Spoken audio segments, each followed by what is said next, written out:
1978 के साल का पहला दिन, जब बॉम्बे इंटरनेशनल एयरपोर्ट से टेक ऑफ करने के सिर्फ 4 मिनट में एयर इंडिया का ये लग्जरी प्लेन अपनी पूरी स्पीड से समुद्र में गिरकर कई टुकड़ों में बंट जाता है। प्लेन में सवार सभी पैसेंजर्स और क्रू मेंबर्स मौत के मुंह में समा जाते हैं। ये कोई आतंकी साजिश थी या बॉम्ब ब्लास्ट और या फिर कोई हादसा था? अगर ये हादसा था तो कौन था इस हादसे का जिम्मेदार? ये प्लेन कई टुकड़ों में समुद्र में डूबा तो अपने पीछे कई ऐसे अनसुलझे सवाल छोड़ गया जिसका जवाब मिलना अभी बाकी था।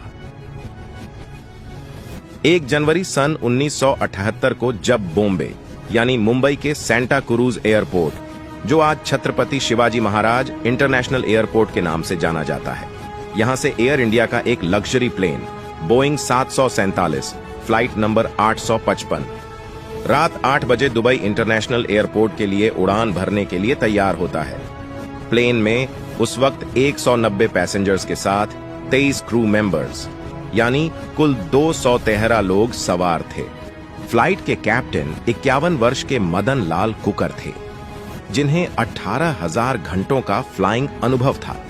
इसके फर्स्ट ऑफिसर पूर्व एयरफोर्स कमांडर इंदु वर्मानी और इंजीनियर अल्फ्रेडो फारिया थे। इनके पास भी अच्छा खासा फ्लाइंग अनुभव था। प्लेन अपनी उड़ान के लिए तैयार था, जो धीरे धीरे रनिंग करता हुआ रनवे पर पहुंच गया और कुछ देर बाद एटीसी से सिग्नल मिलने के बाद ये प्लेन स्पीड बढ़ाता हुआ दुबई इंटरनेशनल एयरपोर्ट के लिए टेक ऑफ कर जाता है। कुछ ही सेकंड में प्लेन 855 अरब सागर के ऊपर पहुंचकर अपनी ऊंचाई की तरफ बढ़ने लगता है, लेकिन फिर भी उस ऊंचाई तक नहीं पहुंच पाता जहां इसे होना चाहिए था। एटीसी इस सब पर लगातार नजर बनाए हुए थी और साथ ही साथ कैप्टन को गाइड भी कर रहे थे। तभी अचानक एटीसी का कांटेक्ट फ्लाइट 855 से टूट जाता है और बैक टू बैक कई बार कांटेक्ट करने के बाद भी वो पायलट से कनेक्ट नहीं हो पाते हैं और ना ही प्लेन 855 की साइड से कोई मैसेज एटीसी तक पहुंचता है।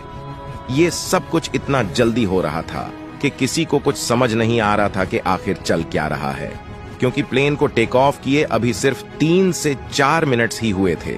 लेकिन एटीसी को अब ये समझते देर न लगी कि कुछ न कुछ गड़बड़ या तो हो चुकी है और या फिर होने वाली है, और उनका ये अंदाजा बिल्कुल सही साबित हुआ। कुछ ही देर के बाद एटीसी को समुद्र में एक प्लेन की दुर्घटना होने की सूचना मिलती है।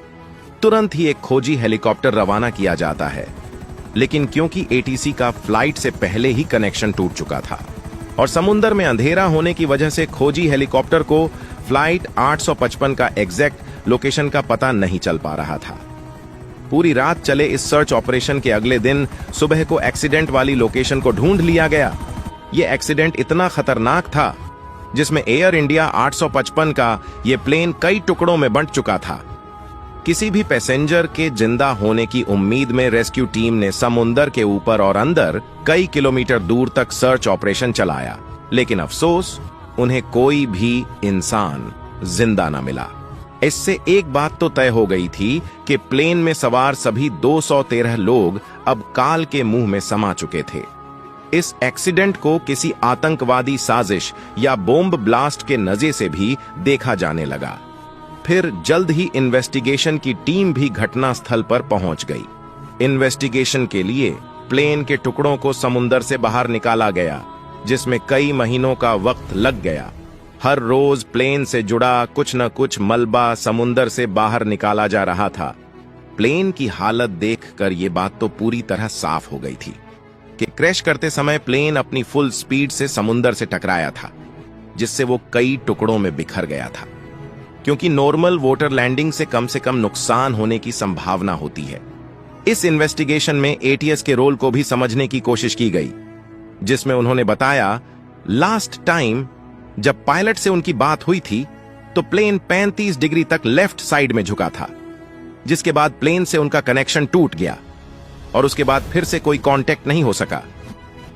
इन्वेस्टिगेशन की टीम ने बॉम्ब ब्लास्ट को ध्यान में रखते हुए भी अपनी इन्वेस्टिगेशन को आगे बढ़ाया।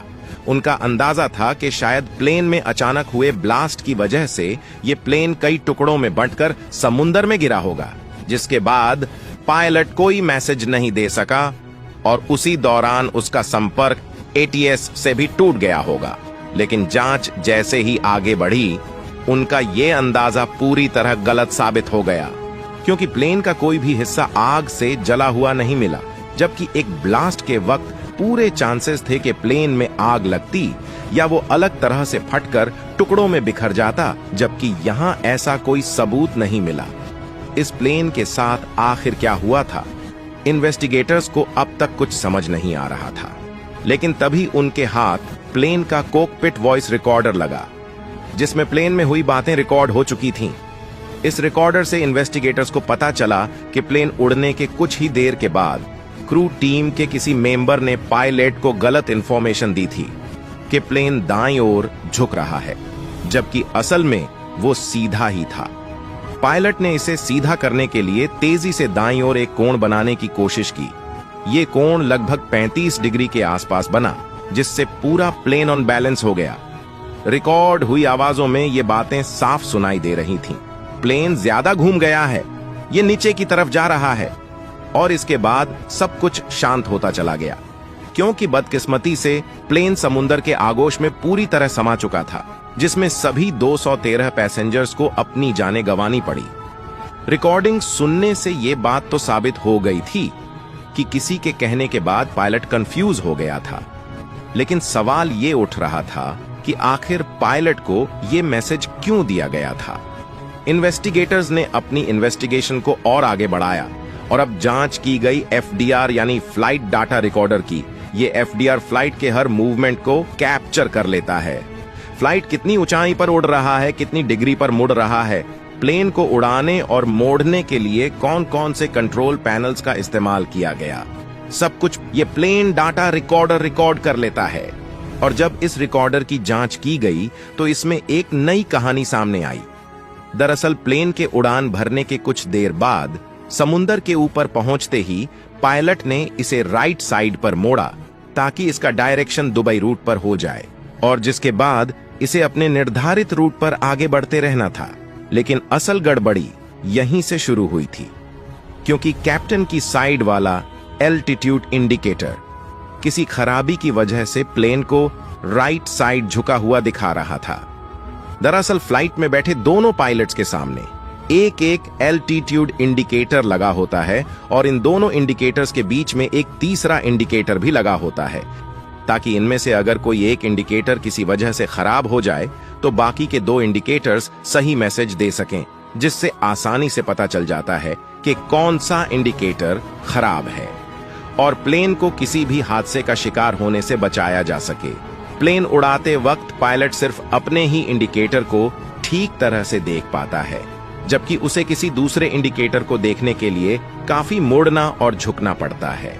पीछे बैठा फ्लाइट इंजीनियर तीनों इंडिकेटर्स और कॉकपिट को आसानी से देख सकता है, लेकिन यहां उसने बाकी के दो इंडिकेटर्स को न देखते हुए सिर्फ पायलट के खराब इंडिकेटर को ही देखा, जिसमें उसे प्लेन राइट साइड में झुका हुआ दिखाई दिया।